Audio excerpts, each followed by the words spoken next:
माई की कलीसिया तानो की कलीसिया को खुले दिल से बता रही थी कि उन्होंने अपनी भाषा में बाइबल का अनुवाद कैसे सीखा। तीसरे दिन जब वे इकट्ठा हुए तो सब में एक उत्साह था। पिछले 2 दिनों में उनके अगुओं ने माई से बहुत कुछ सीखा था, लेकिन यह दिन टीम के रूप में अनुवाद की प्रक्रिया पर केंद्रित था। उन्होंने माई और तानो की अनुवाद टीम के लिए प्रार्थना से शुरुआत की। उन्होंने पूरी टीम को प्रभु के हाथों में सौंपा और उस दिन के काम और आगे के पूरे प्रोजेक्ट के लिए प्रार्थना की। पवित्र परमेश्वर, हम माई के अपने उदार भाई बहनों का धन्यवाद करते हैं जिन्होंने अपना सीखा हुआ ज्ञान हमारे साथ बांटा है। हमें ठीक से सीखने में मदद करें ताकि तानो के लिए आपके वचन का ईमानदारी से अनुवाद करके हम आपकी महिमा कर सकें।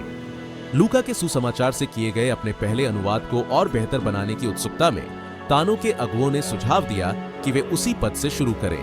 माई के अगुओं ने कहा कि तानो की कलीसिया के लिए जो पद सबसे जरूरी है उन्हीं से शुरुआत करना अच्छा रहेगा। उन्होंने वह पद एक ओपन लाइसेंस वाली व्यापारिक भाषा की बाइबल में पाया। माई की टीम ने तानो की टीम से कहा कि जब वह पद कई बार जोर से पढ़ा जाए तो ध्यान से सुने। बाद में उन्होंने कुछ आसान सवाल पूछे। आपको क्या पसंद आया? आपको क्या पसंद नहीं आया? आपको समझने में क्या कठिनाई हुई? आपने परमेश्वर, यीशु या पवित्र आत्मा के बारे में क्या जाना? आपने लोगों के बारे में क्या जाना? यह आपके जीवन को कैसे बदलता है? आप इस शिक्षा का पालन कैसे करेंगे? आपने जो सीखा है उसे किसे सुनने की जरूरत है? उन्होंने इन सवालों पर चर्चा की। यह बातचीत अनुवाद टीम के लिए उत्साह और बल का कारण बनी, क्योंकि इससे उन्हें उस अर्थ को और गहराई से समझने में मदद मिली। मुझे इस काम में बहुत मजा आ रहा है। हम यही सवाल कलीसिया के भाइयों बहनों से भी कर सकते हैं। मेरा विश्वास है इससे उन्हें विश्वास योग्य जीवन जीने में मदद मिलेगी। हाँ, मैं सहमत हूँ। लेकिन हम अनुवाद शुरू कब करेंगे? विश्वास योग्य अनुवाद के लिए हमें अर्थ को पूरी तरह समझना होगा। उदाहरण के लिए बाइबल की कहानी के समय और स्थान को समझने से हमें अर्थ समझने में मदद मिलती है। माई टीम ने तानो की अनुवाद टीम को याद दिलाया कि वे अपने मोबाइल उपकरणों से बाइबल को बेहतर समझ सकते हैं और अनुवाद में सही उपयोग कर सकते हैं। उन्हें यीशु के समय की मछली पकड़ने वाली नावों की तस्वीरें मिलीं, साथ ही उस इलाके के नक्शे और चित्र भी जहां यह कहानी घटी थी। उसी दिन बाद में माई ने तानो को कहानी का अनुभव करने के अन्य तरीके बताए जिसका वे अनुवाद कर रहे थे। कभी कभी जब हम किसी कहानी का अनुवाद करते हैं तो उसे अभिनय करके समझने की कोशिश करते हैं, जैसे कि उस कहानी की जगह भावनाएं, शब्द, पात्र या उनकी प्रतिक्रियाओं पर ध्यान देकर। पहले तो यह अजीब लगता है, लेकिन कहानी के बारे में सोचने के हर नए तरीके से और गहराई से समझ मिलती है। एक तानो अनुवाद टीम के सदस्य ने कहा, अब तक मैंने यह नहीं सोचा था कि उस नाव में यीशु के साथ होना कैसा लगता होगा।